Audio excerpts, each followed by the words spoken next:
Last finance. 1. Assign your money a job before you spend it. Every dollar needs a purpose. Wandering money just disappears. 2. Have a money day every week or every other week. I know life is busy, but if you do not schedule your finances, it will not get handled.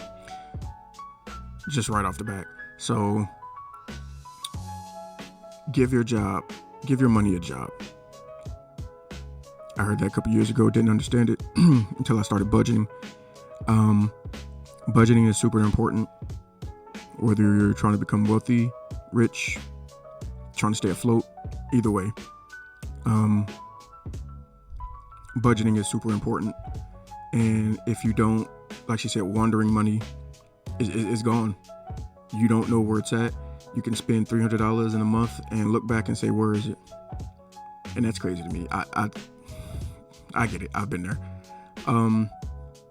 Then the second thing she said, money day. Pick a day out the week to go over your finances. And that's huge because people spend, they don't look, and couples, they just exist with each other. They don't talk about money. Maybe that's a stressful point for them. But if you don't discuss your finances, they won't get better in any situation. Anything not discussed won't get better. 3. Separate your soft life fund from your emergency fund. One protects your peace, the other protects your lifestyle. 4. Know your top 3 money metrics: net worth, monthly burn, your savings rate. A lot of people care about net worth. Net worth in itself isn't really important to me because if I currently own a home in a suburb of Detroit, Michigan, but I'm getting another house built, a bigger house. So I'll have 2 mortgages, which means a mortgage is a loan. So my net worth goes down. It is debt. I wouldn't call any debt good debt, but it's the type of good debt that is an appreciating asset as opposed to buying a car. So now you got $40,000, $30,000 on a car as debt, as a loan, and that's dragging down your net worth. But if you have a $300,000 house, it's also dragging down your net worth, but it's also increasing in value, whereas a car decreases in value. So I don't really care about net worth because I don't have consumer debt like that. Most of my debt is in real estate. But when you hear people talk about net worth, it's all the assets you own versus how much debt you owe. So if you own a car, if you have a car, and you're making car payments, let's say you have a car, it's worth $15,000, and you're making payments on it, and your car's worth $15,000 and you owe $30,000. Some people probably thinking that's crazy. That never happened. Believe me, it happens all the time. And so your net worth is negative $15,000 just from that one scenario. And the car is going to keep going down in value, so your net worth is going to keep shrinking. But a house, you buy a $300,000 house, you have $300,000 negative net worth.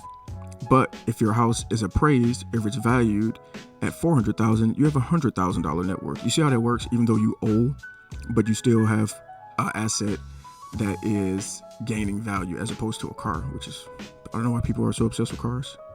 You don't need a fancy degree to do this. 5. Build a bare minimum budget. If everything were to fall apart, how much will it cost you to cover the basics? That is so important. A lot of people live paycheck to paycheck. And if they lost their job, that's it. Even for a month. 1 month will put them back a couple $1,000s because no one is saving. So instead of going out, buying jewelry, buying drugs, buying drinks, buying anything, make sure you have a savings account to cover at least your house, your food, your utilities, preferably your car as well. But if the car got to go so you can eat and have lights in the house, that's what it is. But have something, please. This number matters. 6. Stop using your checking account as a scoreboard. A high balance doesn't always necessarily mean financial freedom. You want to elevate, get crafty and strategic about your money, aka investments. Now 7. So this was big. My wife is a big saver. Like I came from the trenches. I was horrible with money, no money discipline, no financial literacy, nothing. My wife was a big saver, but she was old school. Save money under the bed. It's not growing. It's losing value because of inflation. But she saved a lot. I got her into investing the money that she was saving so it can grow. So that's what she's talking about. Don't just look at your checking account. Oh, I got $10,000. Put that $10,000 into a Roth IRA. Don't just leave it there. Put in a Roth IRA and pick a stock, a bond, and pick something. They have something like the S&P 500 and Vanguard. I have a Roth IRA with Vanguard, and I buy VOO, which is like the S&P 500. So take that money and put it somewhere where it can grow and not just sit in your account. Checking account has a interest rate of 0.2, something like that. That's nothing. You better off putting in a high yield savings account if you want access to that money instantly. High yield savings account right now, I was looking about 4% as opposed to 0.2. So put your money somewhere where it can grow. Learn to say no even when you can afford it, okay? Discipline is not a form of punishment, it's protection. I'm sorry for stopping it so much. I know y'all just want to get through the video. Saying no to yourself is harder than saying no to someone else, especially when you have the money. I make decent money. I'm just getting started on YouTube, so I'm not making anything off YouTube, but I make decent money. And I tell myself no daily for the things that I want. I'm a gun guy. I like to eat. So that's really where I like to spend my money. Like I said, I have a family. So, I didn't say in this video, but I have a family. I have a wife and 3 kids.